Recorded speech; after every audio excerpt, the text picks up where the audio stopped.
Hello, welcome to Cut and Uncut with Daphne and Bonnie Violet. My name is Daphne and I am cut. And I'm Bonnie Violet, and I'm uncut. Here we talk about all things trans. And then some.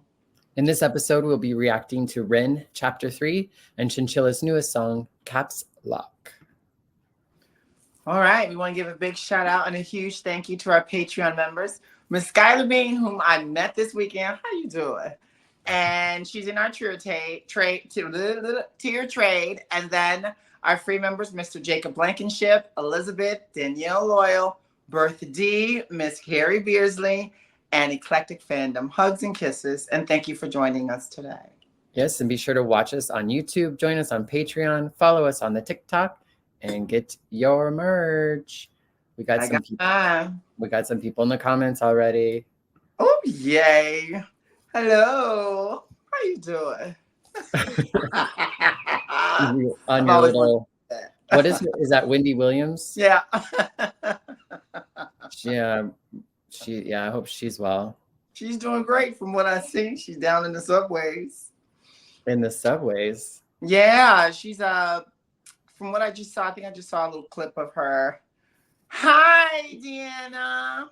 Yeah, on time today. Yeah, I thought we're talking about Miss Wendy Williams. So I guess she's back in New York and she hasn't done that subway since the 80s. And today she had on this huge locked wig and and she was trying to be incognito and she was down in them subways. So I don't know what that was all about. So we'll just tune in. All right. Well, how is everything in life? Well, 12 more weeks of project management school. Well, I should say 11 weeks now. I'm almost done, Bonnie. I have neglected myself for 2 years of any fun and fandom. So I'm definitely looking forward to having just a little bit of summer. So in 11 weeks, you're going to be a mess. 11 weeks, I will try and find me a real job. Because this ain't paying the bills. Is that the plan? What's the plan? Nice. How was your weekend? It was good. It was packed. I did 3 different Pride events in 3 different towns and 3 different days. So it was 3 different looks from what I saw. I did. I had 3 different looks for sure. So, but it was a good time. Really good. I'm glad you enjoyed yourself. Yes. I hope everybody out there had a wonderful weekend. And hi, Janine. How are you? Welcome. Yes. So break it down again, Bonnie. What are we going through tonight? So what we're going to do is we're on chapter 3. So we've done 1 and 2. So for folks who, I guess counting 1, 2, 3, this is the 3rd one. So there's 2 other before this if you want to watch them first. Or you can watch this and then, do the others. I'm not going to tell you what to do, but that's what you could do. That's what you should do. You should do. Also, we want to give you a huge thank you to those of you who have reached out and did some of those comments. I had asked the question of how do you connect with REN, and some people came in and gave us some really heartfelt comments, huh, Bonnie? Yeah, from like personal experiences connecting, and I think connecting on a lot of different levels, because there was even an individual that was sharing that like I'm well, I haven't had any like health problems, but I'm a musician and I'm just impressed with like his talent. Yeah. What Deanna say? She said she spent the weekend at the lake celebrating her daughter's 9th birthday. Happy birthday, daughter. And Janine says, all the better for seeing you 2 beautiful people. Awesome. And you better come and see me in Chicago. That's why I can put you in my purse because you are so good for my ego. All right. Well, let's go ahead and get going with chapter 3, REN Chapter 3. Here we go. Let's do it. Just was scowling at my weekly anxiety and depression scores. I feel like that was a little rushed. Here we go. My therapist was scowling at my weekly anxiety and depression scores like a detective trying to crack a particularly stubborn case. There were no signs of improvement, and the scores followed no real measurable pattern that were consistent with bipolar. After nearly 2 years of talk therapy and taking enough medications to fill a pharmacy, he sat down with me and he dropped the bombshell that he didn't think that I had bipolar. In fact, he said that he didn't think that I had depression at all. And it was a very odd thing to be stripped of an identity in an instant. The reality was that a 20-minute in and out consultation 2 years ago led to 2 years of swallowing pills that I never needed and devoting so much of my time to managing the condition that I never actually had. The emotions inside me swirled around like a mismatched soup. On one Isn't it wild that how like a diagnosis like brings an identity? You know, like when he referred to like losing an identity from, you know, not having that diagnosis anymore. I just think it's kind of wild that it impacts our person so much that we continue, like we identify differently, I guess. I don't know, which isn't that. You mean like hormone therapy? Well, I don't know that it's that surprising, but I think it's just like, you know, like, I don't know, it just seems it's wild how we identify with like one aspect of our life that is happening that's significant, you know, like these things. Like, I'm not saying that a diagnosis is not significant, or even like our queerness, or, you know, there's lots of things that kind of do that, but it's so wild how it like becomes like our identity so quickly, I think. And then there's like an adjustment. I don't know. It just seems very big, I guess. I don't know. It's just what came to mind. All right, I'll shut up. Sorry. Here we go. Ago led to 2 years of swallowing pills that I never needed and devoting so much of my time to managing the condition that I never actually had. The emotions inside me swirled around like a mismatched soup. On one hand, I was full of anger and I was bitter about the whole situation, but I was also hopeful that this new path could offer me the relief that I desperately needed. He told me he was going to refer me to an ME clinic in Bath. I'd never heard of it before, but instinctively true to character, I started researching it online as soon as I got home. Apparently, ME is the medical equivalent of a choose-your-own-adventure book, with tiredness as the only consistent plotline. There were no universally accepted reasons as to why the fuck it existed in the first place. It seemed it was largely accepted to be a post-viral condition, but that was all speculative because there were no clear consensus in the medical community what ME even was. The defining characteristic was a tiredness that wouldn't go away with rest. I could relate to this. In fact, I could more than relate to it. For anyone lucky enough to have not have experienced this, if you want an idea of what it's like, force yourself to stay awake for 3 nights in a row. During this time, eat the food that makes you feel terrible, and in this sleep-deprived state, exercise until your muscles give out. By the 3rd day, you'll have a small insight into living with this condition. During the years post-stem cell transplant, where I recovered a lot of my health and functionality, I remember getting COVID and thinking it was a walk in the park compared to the first year of my illness. The difference was COVID lasted about a week. The thick of my illness lasted 8 years, and it only was getting worse. I pinned a lot of hope on going to that first visit at the ME clinic. It was a 6-month waiting list, God bless NHS wait times, but I felt excited to be surrounded by people who would understand me, where I could climb out of this nightmare. But my hopes were pretty quickly crushed during that first visit. I remember walking into a space that looked like a disused classroom where a bunch of people on chairs were sitting around in circles like Alcoholics Anonymous. I could feel a sense of camaraderie and that we all felt like dog shit. We were all confused and we were all desperately wanting to feel better. I believe at the time I was probably the youngest in the group. The group leader waddled in and handed us all a booklet that looked like a school timetable. She then sat us down and told about this new revolutionary technique called pacing, where you write down and track everything that you do in a day, and then you do it less. And then with time, do it more again. The theory being that you have a limited bucket of energy compared to normal people, and you need to protect that and gradually push it. I thought this sounded pretty stupid, so I raised my hand. I told her about the pain in my body. I told her that my muscles twitched constantly. I told her that my bones ached. I told her that my mouth was dry. I couldn't focus. That some days they'd be without mercy and I'd be trapped in bed for the whole day. But the days that I wasn't, I wanted to make the most of it. I wanted to breathe the air and I wanted to live. She told me she understood it's hard, but she didn't really offer more than that. She just pointed at the booklet and told me to follow it. I asked her about things like heavy metal poisoning, about chronically reactivating viruses, about defective mitochondria, about all the things that I read that were linked to chronic fatigue, but she just raised an eyebrow, looked at me like I was a hypochondriac and told me she knew nothing about those things. I remember walking out of the building feeling disheartened and defeated, so much so that my legs buckled as I was walking home. I began to sob uncontrollably on the side of the road. An old woman knelt down to comfort me and asked me what was wrong. I didn't even really know how to explain, so I just told her that I missed my friend. Despite my skepticism, I stuck to the program for at least half a year, and I kept going for my periodic visits to the clinic, and it did jack shit. In fact, I got worse. I was always getting worse. One thing that particularly struck me about the ME support groups was the pure desperation and confusion. With most other conditions, you're given a diagnosis, a prognosis of whether it's going to kill you, and what you can do to manage it or cure it. With ME, you don't get that. You get an indeterminately long sentence to purgatory.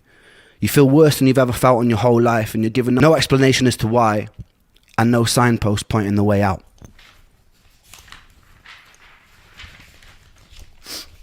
There was no selection bias to the people suffering. Members of the group were anything from esteemed ex-lawyers to single parents to former athletes. One thing I can say, these people were for the most part all extremely driven and collectively mourning their old lives. There's a stigma that because ME's predominant presentation of symptoms is tiredness, that its victims are just being lazy. I can tell you firsthand that me and every single person I've met with genuine ME would rather run 1,000 marathons than have to live another week with the tiredness and the unrelenting fatigue. We were at war with our tiredness, trying desperately to escape it, and some of us would go to extreme lengths to turn ourselves into guinea pigs to try and find ways out. Suicide was pretty common in those online support groups. It was around this time I was swallowed into the music industry. I was out busking on the streets one day and I noticed this sketchy, good-looking Mauritian guy with his arms crossed watching me, really intensely, as though he was studying every lyric coming out of my mouth. He approached me and asked me if the songs I was singing were mine. I said they were. A big smile was painted across his face, and he told me he just finished recording Plan B's latest record, which turned out to be The Defamation of Strickland Banks, one of my favourite albums of all time. He was looking for a new project to sink his teeth into, and he asked me if I'd come to London to record. We got into it. The whole time I felt dreadful, but this was a lifelong dream materialising in front of my eyes. So bit by bit, when I could, I'd get the train to London and start chipping away at my first ever album. I didn't really let on how I was feeling during this time because I didn't want to sabotage it. There would be times I'd finish up in the vocal booth after doing the take, excuse myself to go to the toilet, throw up from the dizziness I was experiencing, sometimes with specks of blood, and then I'd go back and pretend that nothing had happened. I'd be sitting around with the whole room spinning and would pretend I was fine. There was only so long that I was able to keep this up. Eric told me it'd be a cool idea for me to start going to industry showcases and start building buzz. Performing live like this was a whole new level of taxing that I wasn't ready for, but I was so ferociously ambitious that I just ploughed through. The usual way it would go is I'd be in the back of Charlie's car, the whole world would be spinning, I'd be trying my best to sleep in it all day, parked up outside of whatever venue or pub it was in London, trying to conserve energy for the show. Sometimes I'd cry a little before I performed. My whole body would be burning. Then I'd brush it off and I'd get on stage and I'd perform as best I could. People would come up to me at the end, pat me on the back. I'd smile and pretend to be charismatic. Then I'd get back in the car and I wish I was in bed and have to endure a 3-hour drive back to Bath from London. There was only a few shows where I could keep pretending. I'd usually be trying to disguise the fact that my body was trembling through the fatigue and pain. Eventually I started crying mid-set. It became blindingly obvious to everyone working with me during that time that something was very wrong. I told Eric that I needed to take some time out. My plan was to live at home with my mum for a month maximum, get my energy back, and come and finish the record. That 1 month turned into 2 months, turned into 3 months, turned into 6 months. I pushed myself to total burnout.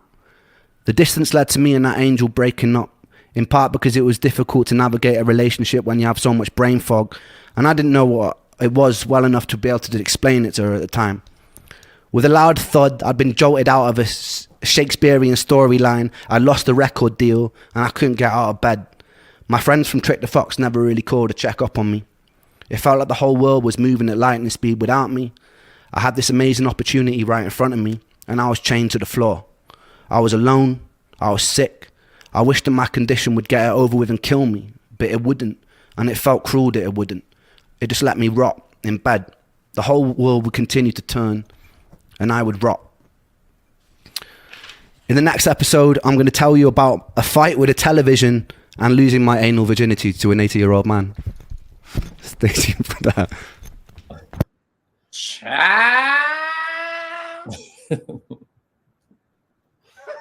Do we skip to next week? No, we got to go back to and talk a little bit to Janine. Is it Janine? She had a comment. She said, I have an autoimmune disease like REN. When it flares up, it's horrendous. I'm so sorry, Janine. Is it anything like what REN is going through? What he explains? Because what he's explaining is like sheer horror. I mean, I can't understand. I've never experienced any pain like that before. And then it's just so disheartening because he's trying to reach for his dreams and he's almost there, but there's this feels like a monkey on his back. You know what I mean? Mm-hmm. And it's not even to that extent of drug. I mean, it is drugs, but it's medicated drugs. And you know, his world is just going to pot. You know, my heart just goes out for him because he's so close. And yet he still hangs on. God bless him. Yeah. Janine says she's lost her so-called friends when she got ill too. You know, I say, what did I say? What do I say, Bonnie? You know, God love you so you can love yourself. Yeah, that's at the end, Bonnie. Right. You know, God puts people in our lives for a season, maybe a couple of years, you know. And that's sad, but I just try to hold on to the good things. You know what I mean? It's not easy losing people that you love, but you know, no one is promised forever. And that's the sad part about being human. Yeah, yeah. And Deanna says that she does too. It affects her kidneys the most. Wow. Thanks for sharing that, Deanna and Janine. Yeah. And want to share something, Bonnie? No, I mean, it's like really, it's a lot. It's like just a lot of like the struggle tonight, which is, you know, fine. But I was like, I noticed you were like, because did he refer to somebody waddling into the room? Yes, he did. Yeah, I was right. like, that was not nice, Mr. Randy. I know. And don't waddle. Well, maybe maybe it wasn't meant that way, but I was just like, did I hear that? And I saw you and I was like, did I hear that right? And some of the AI choices were a little interesting. I thought some of the B-roll. I don't know why. I just didn't care for some of it. Only penguins waddle. Oh, I see. Unless it was. Then yes, I can understand. Yeah, and it would be so. I just couldn't imagine how disappointing it would be to be like finally kind of getting the record deal and kind of getting to go do these things and then just not feeling up to it. Yeah. And then he spoke about the meetings, the AMI meetings that he went to, kind of like, you know, he said it was a little bit like AA. You and I know what that's like. And just saying that it, you know, some days I sit in those AA meetings and I'm like, shoot me now. But at the same time, you know what I mean? Yeah, but it sounded like at least from like it didn't sound like there were many answers or much even hope or solution or support. It didn't even, or at least it didn't seem like he was at least getting support with like the other people. And maybe he even was from the counselor. Well, he definitely he just got frustrated with that. But sometimes, you know, it's just people going through the same thing that you're going through sometimes can be helpful. A lot like I think what REN's work does is it gives people a companion while they're going through things. Yeah. All right. So he sounds so happy when he's talking about his inspirations for his music. It's the only time I ever see him smile when he talks about when he's remembering those good times. Yeah. Yeah. And these chapters just in general, it's like I think like today I was just starting to feel the beat down, if you will. You know, like he always talks about pain and difficulty, but it just felt like unrelenting like beating today, I think, you know. And we only on chapter 3, child. I know. Well, and it's got to have like, you know, like I mean, there's got to be like some peaks and valleys. So this is a valley, I guess, you know. So and I sodomizing, Bonnie, we about to get into. Did you say lobotomizing? Sodomizing. Kidding. Was he kidding? I'm sure he was kidding a little bit. I mean, that sort of has to happen for like a colonoscopy.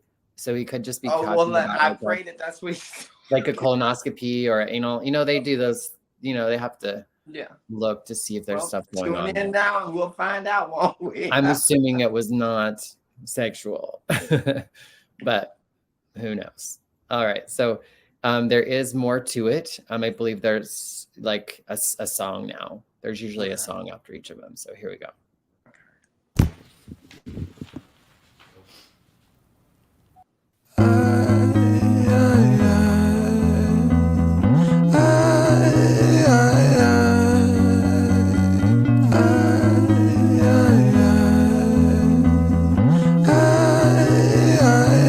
My thought patterns are composed by a time bomb for an author, like pigs to the slaughter. A symphony of self-doubt sings out, breath starts getting shorter, running water. It's the state that I wish to become. Instead, concrete envelops my movement and I'm rendered deaf and dumb, unable to heed the advice of others. Don't tell me things will get better, cause so far things haven't gotten better. I've got the sweater, poster child, bipolar, ADHD, therapist, wet dream. I don't want to talk about my father, I don't want to talk about my dead friend, I don't want to talk about myself. I'm sick of talking about myself, I'm sick of talking about myself and realizing that talking about myself never ever helps. Still, I call for help, cause I really want help. But the pills didn't seem to help, and the therapist didn't seem to help. But still, I want help. I've danced with the devil in hell, I've sat in a prisonless cell, and here I always dwell, in this prison in myself. I do this thing where my mind travels back to the golden age. You know those times where you were carefree and everything was golden? The golden age. You know those times where everything was golden, where you were carefree and everything was golden? The hardest thing I ever had to do was come to terms with the fact that that time never really existed. I've always felt so fucking detached and broken, bruised and mismatched. Find it hard to relax, living under the cracks. Tried to fill in the gaps, lying here on my back. Still, I can't find it. Sense of peace in my mind declined it. Pulse increase and my sweat combines with a feeling so deep I fall inside it. Depression, I hate you, depression. Your constant oppression, respond with aggression. They say depression brings you lessons. Constant stressing conceals blessings. You will grow in broken settings. Fuck those lessons, fuck depression. I've been living in your shadow for so long that I forgot how I can shine, how I can find a refuge in my mind. How am I meant to sit here and unwind? The planets align, I feel like I'm cursed. Feel like I'm cursed to just be here to hurt. Feel like I'm cursed to just be here to bleed, but my demons been feeling this way since birth. Depression, I hate you. Depression, I hate you. Depression, I hate you. Depression, I hate you. Depression, I hate you. Depression, I hate you. Depression, I hate you.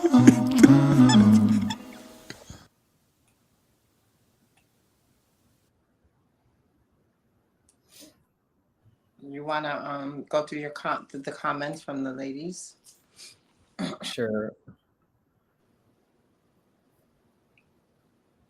Oh, Janine says, when I get a flare up, it affects my bone. It affects every bone in my body and my nerves shot. I'm so weak, but most of us, it affects my heart. Oh, I have a blocked valve, which I've been waiting over 10 years to fix. My poor baby Janine. So, I can honestly, truly say, I think I understand when you can say that you relate to Ren, because a lot of what I'm hearing from you sounds a lot like what Ren has gone through. And my heart goes out to you. And the other thing I wanted to share, Bonnie, was I'm wondering if a lot of our friends out here deal with depression, and is this something that they kind of relate to when it comes to Ren? Yeah, I mean, I'm sure. I'm sure that What about you? For me, it's more about this. Ren gives me so much hope. I think that's what I connect with Ren on. It's like, yes, maybe it's the pain, maybe it's the whatever, but for me, it's the resilience. And there was somebody in our comments, I wish I could think of who it was, but they talked about that Ren there was the acceptance aspect that Ren, I think, speaks a lot to, is just being able to accept things for as they are. and then also just kind of the resilience, you know, It was was spoken Miss to as Cheese well. 319 in our comments. She spoke about acceptance. Right. And Mhm. resilience. Yeah. Definitely. And that's, I guess that's when I think of Ren mostly. And I think that's why I'm kind of like, I don't know, today with today's message, with it just being kind of, it's depression, it's kind of stuck in that thinking. There was that one line where trying to remember what it was, because it's come to terms with the fact that time never really exists inside it. I feel like I'm cursed, to just be here to hurt. I can't remember what it was, but I don't know how, if I could find it.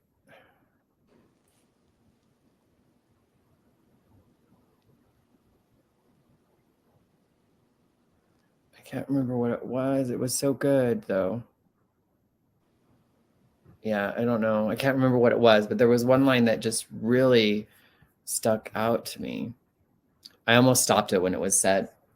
But as I was starting to say, with, I think because I connect so much with Ren's hope and resilience, this chapter was a little bit hard to, because there was not much hope and there was not much resilience. It just sounded like a lot of and no judgment.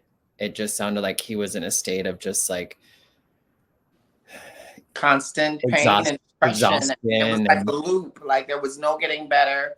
There was no hope. It was just stagnant repetition of the same old pain. And then there was a glimmer of hope there when the guy came with the music. There was the hope there.